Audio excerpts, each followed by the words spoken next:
was sitting in the police car, regardless of what anybody thinks of the police.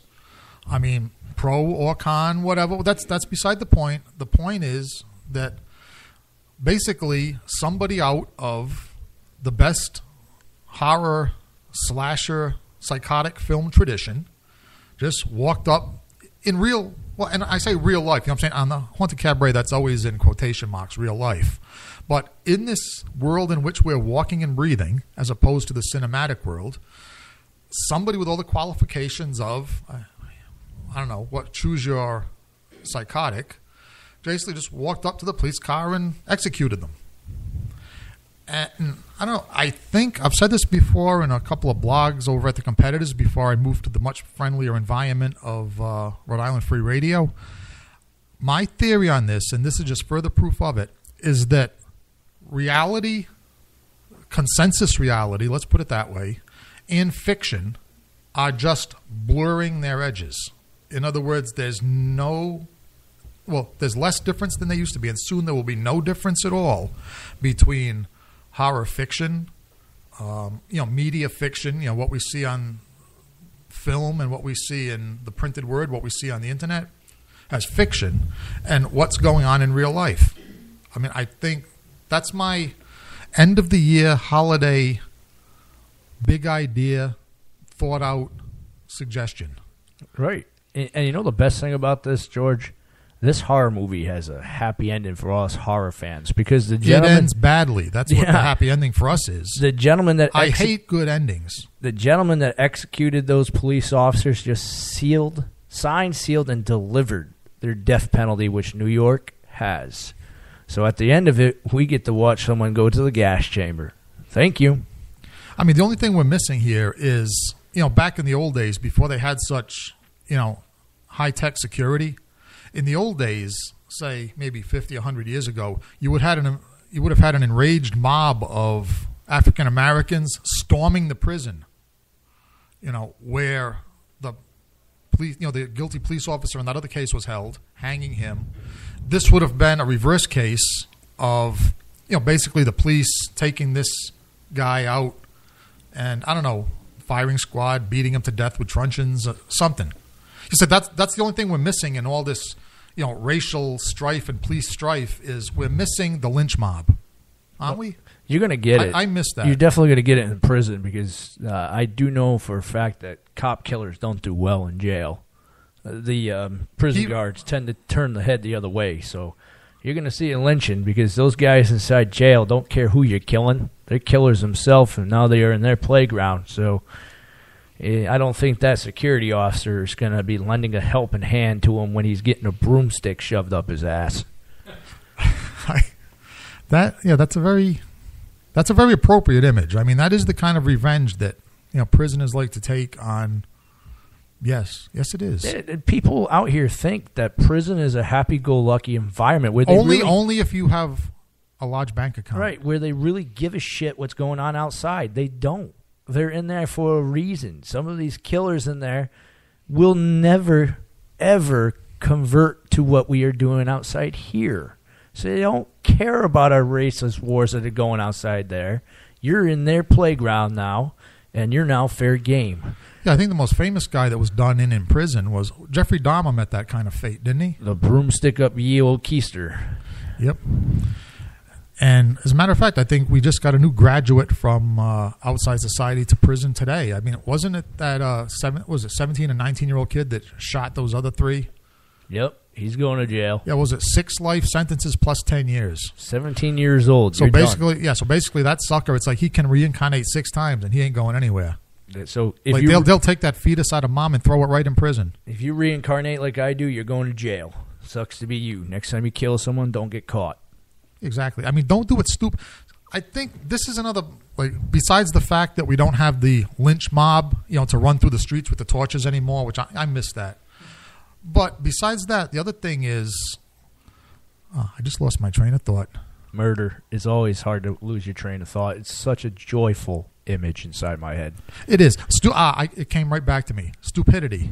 A lot of our killers, murderers, assassins, rioters, why are they always so stupid?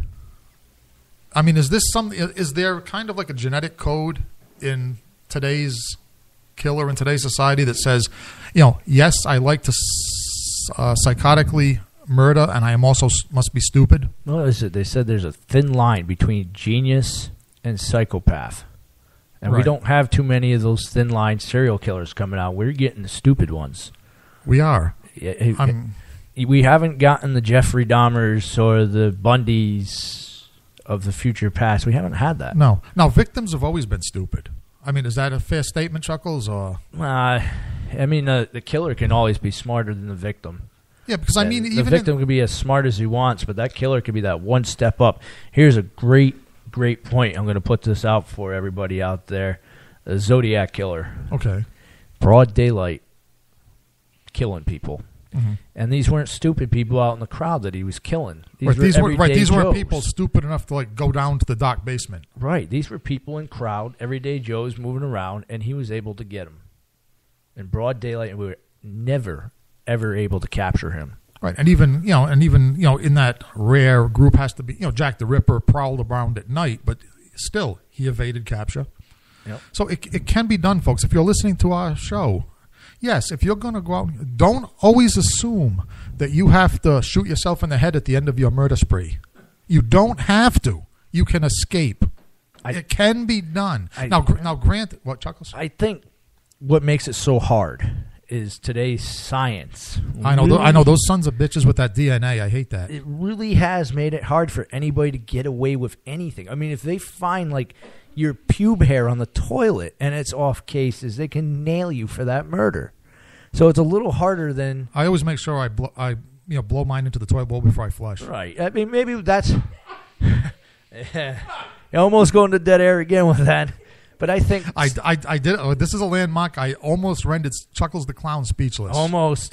But I think that's what it is. I seriously do think it's the intelligence, because back in the days of Bundy and all those other guys, DNA stuff wasn't so hard. It wasn't so up in there. For guys. I don't think they had any. Right. I mean, I'm not sure when that technology came into existence. Early 90s. Early 90s. Okay. Late 80s. But and then it took months to figure it. Now it's days or weeks. And you're right, they can from anything. Yeah, toothbrush, your shoe print, a tire smudge. I mean, the forensic science, those guys are geniuses. Those dudes are definitely a step above the killers, and they have to be. And so it's really hard to get one over on those guys now. So maybe the best idea is, after you've done a drive-by and you've murdered a few people in a graduation party, that's all great fun. But don't go home or wherever the idiot went in his own neighborhood. Yeah, I mean, black people only look all alike to cops. The rest of us that are not bigoted, we can tell you all apart. I mean, I don't know don't go home after you've committed murder. I mean, is that a fair advice? Right. Don't leave your bloody glove on the back seat of your car. There you go. That's a good one. Okay, that one stopped me. Okay, we're even now. Okay, while I recover from that, let's go back to the music. Let's do a little, how about Pentagram? Forever My Queen, here on the Haunted Cabaret on Rhode Island Free Radio.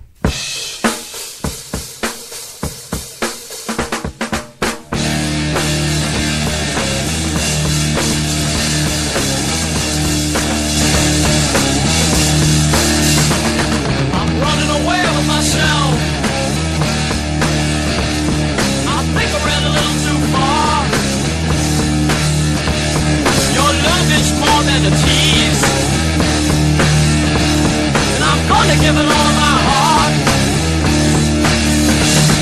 The situation is all wrapped up. No more need to be said, oh no.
talking about, mass murder, serial killing, basically murder in general, and almost the impossibility of getting away with it these days. I mean, you almost need black magic to help you out to get away with it these days.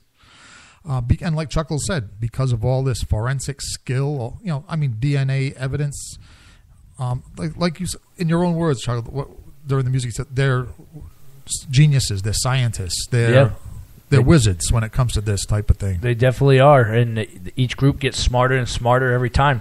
If you want to become an accomplished serial killer and do it without being caught, join the Army or the Marines.